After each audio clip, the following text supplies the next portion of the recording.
Assalamualaikum warahmatullahi wabarakatuh.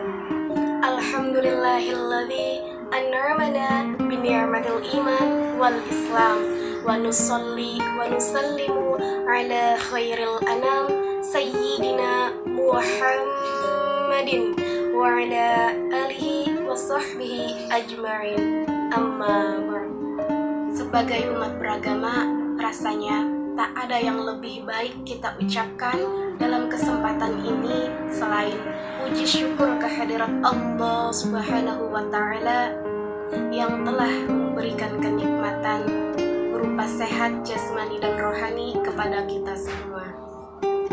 Sholawat serta salam kita curahkan kepada Nabiullah, Nabi Agung, Nabi Muhammad Sallallahu Alaihi Wasallam yang senantiasa insya Allah memberikan kita syafaat di yaumul akhir nanti. Amin amin ya rabbal alamin. Sebelum menyampaikan apa yang akan saya sampaikan, saya terlebih dahulu mengucapkan syukur sedalam-dalamnya karena pada kesempatan kali ini saya dapat berbicara tentang jangan putus asa walaupun hanya via online atau virtual. Gimana caranya biar kita nggak panikan ketika ada masalah? Kalau sedih itu wajar, fitrah manusia, sedih. Cuma ada yang sedihnya wajar-wajar aja, ada juga yang sedihnya berlarut-larut sampai putus asa. Bentuk putus asanya macam-macam.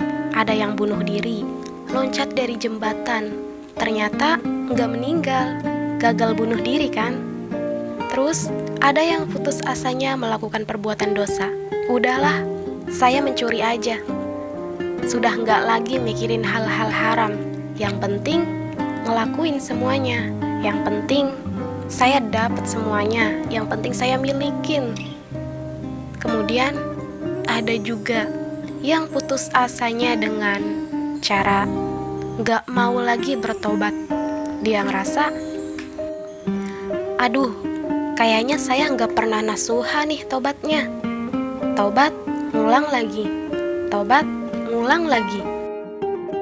Kenapa kita berputus asa minta ampun ke Allah, padahal Allah nggak pernah putus asa mengampuni kita? Kan ini aneh. Allah itu nggak pernah bosen nerima tobat kita loh. Allah nggak pernah bilang, lu dateng, entar besok buat lagi. Enggak, padahal Allah maha tahu. Kita mungkin besok masih ngelakuin dosa yang sama. Besok atau lusa bulan depannya masih ngelakuin perbuatan buruk kita. Asal kita dateng, Allah pasti langsung terima. Seolah-olah Allah tuh kayak husnuzon banget loh sama kita. Walaupun pastinya Allah lebih tahu apa yang akan kita lakukan di masa yang akan datang. Kenapa seseorang jadi putus asa, jadi berhenti mencoba, jadi nggak lagi berharap apa-apa, jadi pesimis, jadi penuh khawatir menghadapi hidup. Ada masalah dikit, kayaknya udah kiamat nih dunia.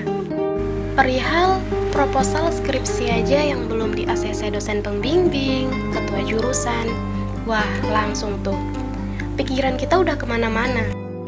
Apalagi lihat teman-teman lain yang udah pada seminar proposal, yang udah pada di ACC sama dosen pembimbingnya, sama ketua jurusannya.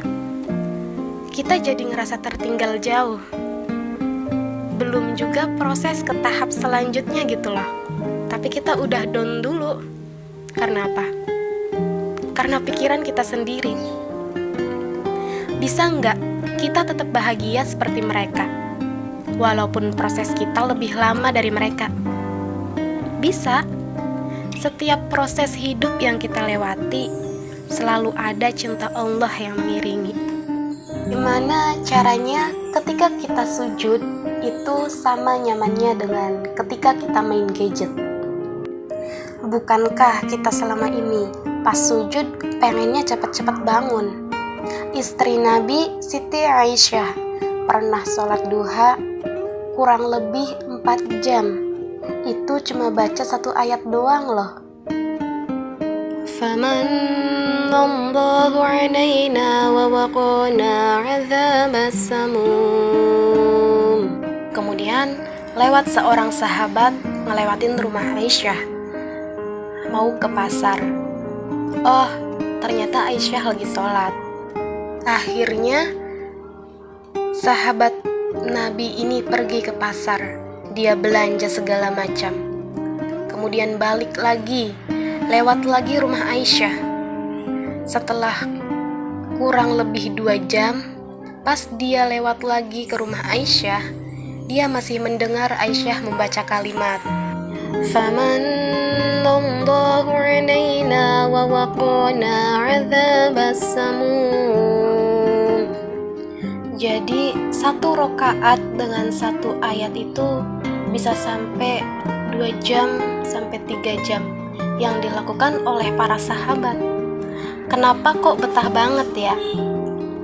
Sama kayak kita, betah banget main gadget, betah banget nonton drakor, betah banget dengerin lagu-lagu favorit.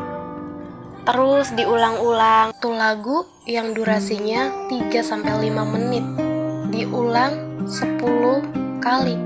1 jam juga nyampe buat dengerin musik doang. Kenapa kita sebetah itu? Nah, gimana caranya kita juga dapat kebetahan kayak gitu ketika dengerin Al-Quran, ketika kita sholat, ketika kita sujud, ketika kita mendekat ke Allah.